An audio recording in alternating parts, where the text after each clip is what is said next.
Hello everyone, welcome to Minutes Bite. This is a video series which we will discuss two topics every day for examinations like UPSC, KPSC and other state examinations. Without delay, let us start today's two topics: Lancet Global Health Report and Inland Waterways. ಏನಿದೆ ನ್ಯೂಸಲ್ಲಿ ಯಾಕೆ ಎರಡು ಟಾಪಿಕ್ಗಳನ್ನ choose ಮಾಡಲಾಗಿದೆ ಮತ್ತು ಅದು examination point of view ಅಲ್ಲಿ ಯಾವ ರೀತಿ ನಮಗೆ ಹೆಲ್ಪ್ ಆಗುತ್ತೆ ಅಂತ ನೋಡೋಣ. The first article says layered spectre the editorial on problems of child marriage in India. So article title ಹೇಳುತ್ತೆ ದಿಸ್ ಚೈಲ್ಡ್ ಮ್ಯಾರೇಜ್ ಒಂದು ಪ್ರಾಬ್ಲಮ್ ಇಂಡಿಯಾದಲ್ಲಿ ಇರೋದು. ಸೊ ಅದು ಯಾವ ರೀತಿ ಲೇಯರ್ಡ್ ಪ್ರಾಬ್ಲಮ್ ಕ್ರಿಯೇಟ್ ಮಾಡಿದೆ, ಅದನ್ನ ಯಾವ ಅದರದ್ದು ಸೊಲ್ಯೂಷನ್ಸ್ ಏನೇನಿದೆ ಅಂತ ನೋಡೋಣ.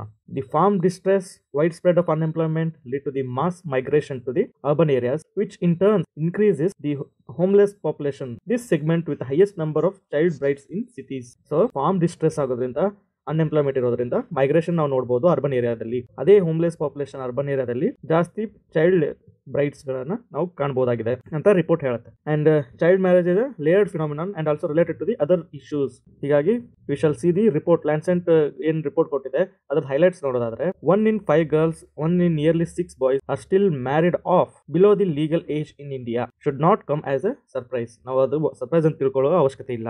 ಇಂಡಿಯಾದಲ್ಲಿ ಆಗ್ತಿರುವಂತ ಬಾಲ್ಯ ವಿವಾಹಗಳನ್ನು ನಾವು ಮುಂಚೆ ನೋಡ್ತಾ ಬಂದಿದ್ದೀವಿ. ಇವಾಗ್ಲೂ ಕೂಡ 5 ಹುಡುಗಿಯರಲ್ಲಿ 1 ಹುಡುಗಿ ಚೈಲ್ಡ್ ಮ್ಯಾರೇಜ್ಗೆ ಗೊತ್ತಾದ್ರೆ 6 ಹುಡುಗರಲ್ಲಿ ಒಬ್ಬ ಹುಡುಗ ಚೈಲ್ಡ್ ಮ್ಯಾರೇಜ್ಗೆ ಬಲಿ ಆಗ್ತಾ ಇದ್ದಾನೆ. ಓಕೆ, ಈ ಡಾಟಾ ಎಲ್ಲಿಂದ ತಗೊಂಡಿರೋದು? ಅದು ನ್ಯಾಷನಲ್ ಫ್ಯಾಮಿಲೀಸ್ ಹೆಲ್ತ್ ಸರ್ವೇದಿಂದ ಬಂದಿರೋದು. ಓಕೆ, ಸೊ 4 ಮೇಜರ್ ಸ್ಟೇಟ್ ಯಾವ್ಯಾವಪ್ಪ highest number of child marriage ನಾವು ಕಂಡು ಬರೋದು ಅಂತಂದ್ರೆ ಬಿಹಾರಲ್ಲಿ, West Bengal, Uttar Pradesh, Maharashtra. Percentage wise ನೋಡಿದ್ರೆ 16.7, 15.2, 12.5 and 8.2%. This half the burden of child marriage among girls. ಇದರಲ್ಲಿ ಅರ್ಧಕ್ಕರ್ಧ ಗರ್ಲ್ ಚೈಲ್ಡ್ ಮ್ಯಾರೇಜ್ ಜಾಸ್ತಿ ಕಂಡು ಬರುತ್ತೆ. ಇದರಲ್ಲಿ ನಾವು ವೆಸ್ಟ್ ಬೆಂಗಾಲ್ ನೋಡೋದಾದ್ರೆ it has rise of 32% in recent time. ಇವಾಗಿರುವಂತ ಸ್ಟೇಟಸ್ ಅಲ್ಲಿ ನೋಡಿದ್ರೆ ಲಾಸ್ಟ್ ಕಳೆದ ವರ್ಷಗಳಿಂದ 32% ವರೆಗೂ ರೈಸ್ ಆಗಿದೆ. ಓಕೆ, ಹಾಗಾಗಿ ಅಲ್ಲಿ ಗೌರ್ಮೆಂಟ್ ಕೂಡ ಒಂದು ಕಂಡೀಷನಲ್ ಕ್ಯಾಶ್ ಟ್ರಾನ್ಸ್ಫರ್ ಸ್ಕೀಮ್ ಅನ್ನ ಮಾಡಿದ್ದಾರೆ. ಏನು? ಕನ್ಯಾಶ್ರೀ ಪ್ರಕಲ್ಪ. ಇದು ನಿಮಗೆ ಕೇಳಬಹುದಾದಂತಹ ಕ್ವಶನ್ ಆಗುತ್ತೆ ಎಕ್ಸಾಮಿನೇಷನ್ ಪಾಯಿಂಟ್ ಆಫ್ ವ್ಯೂ. ಯಾವ ಸ್ಟೇಟು ಕನ್ಯಾಶ್ರೀ ಪ್ರಕಲ್ಪವನ್ನ ವುಮನ್ ಎಂಪವರ್ಮೆಂಟ್ಗೆ ಮಾಡಲಾಗಿದೆ, ಸ್ಕೀಮ್ ಅನ್ನ ತರಲಾಗಿದೆ ಅಂತ ಹೇಳಬಹುದು. ಸೊ ಅವಾಗ ನಿಮ್ಮ ಆನ್ಸರ್ ಏನ್ ಆಗ್ಬೇಕಾಗುತ್ತೆ? It's West Bengal. Okay, incentivizes the education so that delay in early marriages can be seen. Okay, marriage is often 50% of the cases as per the scheme estimated. The medium of trafficking women, another concern issue related to the child marriage. Coming to the West Bengal's another issue of registering 22% increase in the cases of human trafficking given by the data National Crime Records Bureau NCRB report ಪ್ರಕಾರ human trafficking ಕೇಸಸ್ಗಳು 22% ಜಾಸ್ತಿ ಆಗಿದೆ ಅಂತ. And coming to the Bihar, same percentage wise ನಿಮಗೆ ಹೇಳಿದಾಗ ಇದು total head count burden girls ಅಲ್ಲಿ ಜಾಸ್ತಿ ಕಂಡು ಬರುತ್ತೆ ಈ ಸ್ಟೇಟ್ಗಳಲ್ಲಿ: Bihar, West Bengal, Uttar Pradesh, Maharashtra. And 6 States increase in the child marriage. ಯಾವ್ದು ಮತ್ತೆ ಜಾಸ್ತಿ ಆಗ್ತಾ ಇದಾವೆ ಇಷ್ಟು ದಿನ ಕಾಣದೇ ಇರುವಂಥ ಸ್ಟೇಟ್ಗಳಲ್ಲಿ ಇವಾಗ ಜಾಸ್ತಿ ಆಗ್ತಾ ಇದೆ ಅಂತಂದ್ರೆ Manipur, Punjab, Tripura, West Bengal. And 8 state reason in boy child marriage. ನಾವು ಇದನ್ನು ಕೂಡ ಇಗ್ನೋರ್ ಮಾಡೋಕ್ಕಾಗಲ್ಲ. We should consider boy child marriage ಯಾವ ಸ್ಟೇಟ್ಗಳಲ್ಲಿ ಜಾಸ್ತಿ ಆಗ್ತಾ ಇದೆ ಅಂತ ನೋಡೋದಾದ್ರೆ Chhattisgarh, Goa, Manipur and Punjab. Right, state disparity ಯಾವ ರೀತಿ ಇದೆ? Reduction in the child marriage prevalence for girls highlighted the challenges faced by the states like West Bengal. ಇಲ್ಲಿ ಕೂಡ ಹೇಳಿದಾಗೆ 32% ವರೆಗೂ ಜಾಸ್ತಿ ಆಗ್ತಿದೆ, which is accounting of 5 lakh or more girls being married as a children. ನೋಡಿ, 5 ಲಕ್ಷದವರೆಗೆ ಚೈಲ್ಡ್ ಮ್ಯಾರೇಜ್ ನಾವು ನೋಡಬಹುದಾಗಿದೆ, ಹೆಣ್ಣು ಮಕ್ಕಳ ಚೈಲ್ಡ್ ಮ್ಯಾರೇಜ್ ಕಾಣಬಹುದಾಗಿದೆ. And 41% of woman age 20 to 24 were married before 18. And figure consistence with the National Family Health Survey 4 in contrast with the All India average for the age group 23. All India ದಲ್ಲಿ average 23.33, West Bengal ಅಲ್ಲಿ 40. So ಹಾಗಾಗಿ international level ಅಲ್ಲಿ UNICEF ಏನು ಮಾಡುತ್ತೆ?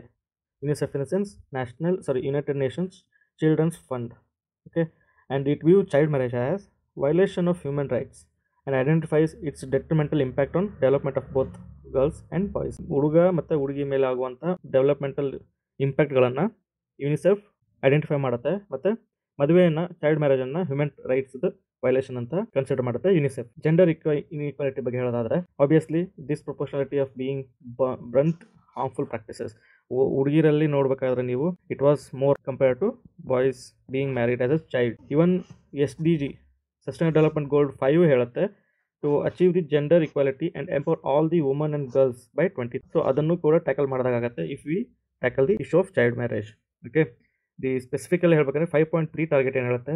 Eliminate all the harmful practices such as child or early or forced marriage and female genital mutilation. So ಇವು 3 marriage related ಆದರೆ this is about the rape and exploitation by exploitation of woman.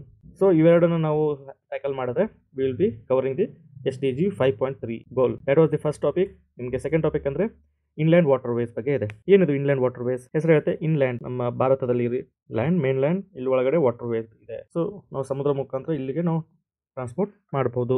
And it comes under ministry of port, shipping, water ways is hosting a first ever meeting inland water ways development council. Inland water ways development council ಎಲ್ಲಿ ಆಯಿತು? ಕೋಲ್ಕತ್ತಾದಲ್ಲಿ. ಎಷ್ಟನೇದು? This is the first time ever meeting was held for. So ministry, Indian ministry ಏನು, Sarbanand Sonowal set to lead the discussion with the representatives from the waterway states, central government officials and expert about MV Ganga Queen. Okay, ಅವ್ರ ಮೀಟಿಂಗಲ್ಲಿ ಬೇರೆ ಬೇರೆ ಆದಂಥ ಪಾರ್ಟಿಸಿಪೆಂಟ್ಸನ್ನು. So inland water ways ಏನು ಅಂತಂದರೆ, it is a navigable route utilise for transportation of goods and materials or mobile items. Such water ways encompasses river ಆಗಬಹುದು, lake ಆಗಬಹುದು, ಕೆನಾಲ್ ಆ್ಯಂಡ್ ಬ್ಯಾಕ್ ವಾಟರ್ಸ್ ಆಗಬಹುದು. So transportation of goods, material and other mobile items can be done to the rivers, lakes and canal, back water. ಅದಕ್ಕೆ ನಾವು inland water way ಅಂತ ಕರಿತೀವಿ. ಇದರಲ್ಲಿ natural ಆಗಿ ಬರೋದಾದ್ರೆ ರಿವರ್ಸು, ಲೇಕ್. ಅದೇ ಆರ್ಟಿಫಿಷಿಯಲ್ ವಾಟರ್ ವೇ ಮಾಡೋದಾದ್ರೆ ನಾವು ಕೆನಾಲ್ ಥ್ರೂ ಅಥವಾ ಬ್ಯಾಕ್ ವಾಟರ್ ಥ್ರೂ ಹೋದರೆ ಅದು ಆರ್ಟಿಫಿಷಿಯಲ್ ವಾಟರ್ ಆಗುತ್ತೆ, ವಾಟರ್ ವೇಸ್. ಏನಪ್ಪ ಯೂಸಸ್ ಇದ್ರದ್ದು ಅಂತಂದ್ರೆ, movement of substantial cargo and via water correspond with transportation. So major ನಮಗೂ movement of products and transportation main, and it is also termed as marine transportation ಅಂತ ಕರಿತೀವಿ ನಾವು. Right, ನೀವು ನೋಡ್ಬೋದಾಗಿದೆ ಇಂಪಾರ್ಟೆಂಟ್ ವಾಟರ್ ವೇಸ್ ಇಂಡಿಯಾದಲ್ಲಿ ಯಾವ್ಯಾವ ಇದೆ ಅಂತ. ಗಂಗಾ ರಿವರ್ ಮೇಲೆ ಆಗ್ಬೋದು, ಬ್ರಹ್ಮಪುತ್ರ ಆಗ್ಬೋದು, ರೈಟ್, ಕೃಷ್ಣ, ಗೋದಾವರಿ, ಮಹಾನದಿ, ಓಕೆ, ನರ್ಮದಾ, ತಾಪಿ, ಇವೆಲ್ಲರೂ ನಾವು ರಿವರ್ ಯೂಸ್ ಮಾಡಿಕೊಂಡು ಮಾಡಬಹುದಾದಂತಹ transportation facility inland water way. ಇಂಡಿಯಾದಲ್ಲಿ around 14,000 kilometers of navigable water path ಇದೆ. ಅದರಲ್ಲಿ 5,000 ಕಿಲೋಮೀಟರ್ ರಿವರ್ ಆದರೆ 4,000 ಕಿಲೋಮೀಟರ್ ಕೆನಾಲ್ ಇದೆ. ಓಕೆ, ಆ್ಯಂಡ್ ಇಷ್ಟೆಲ್ಲ ಇದ್ರೂ ಕೂಡ ನಾವು still under utilise compare to those in other countries. ಇಷ್ಟೆಲ್ಲ ನಾವು ಇನ್ನೂ ಇನ್ಫ್ರಾಸ್ಟ್ರಕ್ಚರ್ ಡೆವಲಪ್ ಮಾಡಬೇಕಾಗಿದೆ. ಮಲ್ಟಿ ಮೊಡಲ್ ಟ್ರಾನ್ಸ್ಪೋರ್ಟೇಷನ್ ಮಾಡೋಕ್ಕೆ ಹೆಲ್ಪ್ ಆಗಬೇಕಾದ್ರೆ ಇದನ್ನು ಕೂಡ ನಾವು ಡೆವಲಪ್ ಮಾಡಬೇಕು. Road transportation sector dominates, constituting 87% passenger traffic and freight corridor traffic movement 60% within the country. Okay, ರೋಡಿಂದ ಇಲ್ಲಿ ಹೇಳೋ ಪ್ರಕಾರ 87% ಟ್ರಾಫಿಕ್ ಮೂವ್ಮೆಂಟ್ ಆಗ್ತಾ ಇದೆ. ಬೇರೆ ಯಾವುದಿದೆ ನಮ್ಮದು? ರೋಡ್ ಬಿಟ್ಟರೆ ನಾವು ಏರ್ವೇಸ್, ಟ್ರೈನ್ ಇದೆ, ರೈಲ್ವೆ. ಅದು ಬೇಡಪ್ಪ ಅಂದರೆ ಇವಾಗ inland water ways. Okay, so ಇದ್ರೂ ಕೂಡ ಹಾಗೆ. ಇದು ಕಾಸ್ಟ್ ಆಫ್ ಪರ್ ಕಾಸ್ಟ್ ಎಷ್ಟಾಗತ್ತಪ್ಪ ಅಂದರೆ, ಸೇ ಎಕ್ಸಾಂಪಲ್ ಒಂದು ಕಮೋಡಿಟಿನ ಪಾಯಿಂಟ್ ಎದಿಂದ ನಾವು ಪಾಯಿಂಟ್ ಬಿಗೆ ತೊಗೊಂಡು ಹೋಗ್ತೀವಿ ಅಂತಂದರೆ ಬೈ ರೋಡ್ ನಮಗೆ 100 ರೂಪಾಯಿ ಖರ್ಚಾಗ್ತಿದ್ರೆ, ಬೈ ಏರ್ ನಮಗೆ 150 ರೂಪಾಯಿ ಖರ್ಚಾಗುತ್ತೆ. By railway it will be costing around 40 rupees approximately, where in inland water ways it will be around maximum 8 to. So cost benefit ಇರೋದ್ರ ಕಾರಣ ವಾಟರ್ ವೇಸ್ ನಾವಿನ್ನು ಡೆವಲಪ್ ಮಾಡಲಿಕ್ಕೆ ಸ್ಕೋಪ್ ಕೊಡಬೇಕಾಗಿದೆ. Number of water ways how many are there? Out of 111 ಸದ್ಯಕ್ಕೆ 111 declare ಮಾಡಿದ್ದಾರೆ. ಅದರಲ್ಲಿ 13 operational ಇದೆ. ಹೇಗೆ ಡಿಕ್ಲೇರ್ ಮಾಡಿದ್ರು? Under the act, national water ways act 2016. Okay, ಅದರಲ್ಲಿ 13 already around more than 10% working ಇದೆ ಇವಾಗ. ಓಕೆ, ಇಂಡಿಯಾದಲ್ಲಿ ಅಥಾರಿಟಿನ ಕ್ರಿಯೇಟ್ ಮಾಡಬೇಕಾಗಿದೆ, ಮಾಡಿದ್ದಾರೆ. Inland water ways authority of India. ಅದು ಎಸ್ಟಾಬ್ಲಿಷ್ ಆಗಿದ್ದು 1986 ಓಕೆ, ಹೆಡ್ ಕ್ವಾರ್ಟರ್ ನೋಯ್ಡಾದಲ್ಲಿದೆ. ಆಪರೇಟ್ಸ್ ರೀಜನಲ್ ಆಫೀಸಸ್ ಕೂಡ ಇದೆ. ಏನು ಮಾಡ್ತಾರೆ ಅವ್ರ ಕೆಲಸ? ಒಂದು, develop upkeep inland water transportation infrastructure on national water ways. ಇನ್ಫ್ರಾಸ್ಟ್ರಕ್ಚರ್ನ ಡೆವಲಪ್ ಮಾಡೋದು ಇವರ ಕೆಲಸವಾಗಿರುತ್ತದೆ. And this is funded by the shipping ministry. I told earlier, right, the minister, that ministry will be funding for this authority of India. So that's about the second topic. I hope you understood the both the topics. Thank you for watching. ನಮಗೆ ಈ ಕ್ಲಾಸಿನ PDF ಬೇಕಾಗಿದ್ದರೆ ನಮ್ಮ Telegram channel crispy current ಅಫೇರ್ಸ್ನ follow ಮಾಡಿ. Have a good day.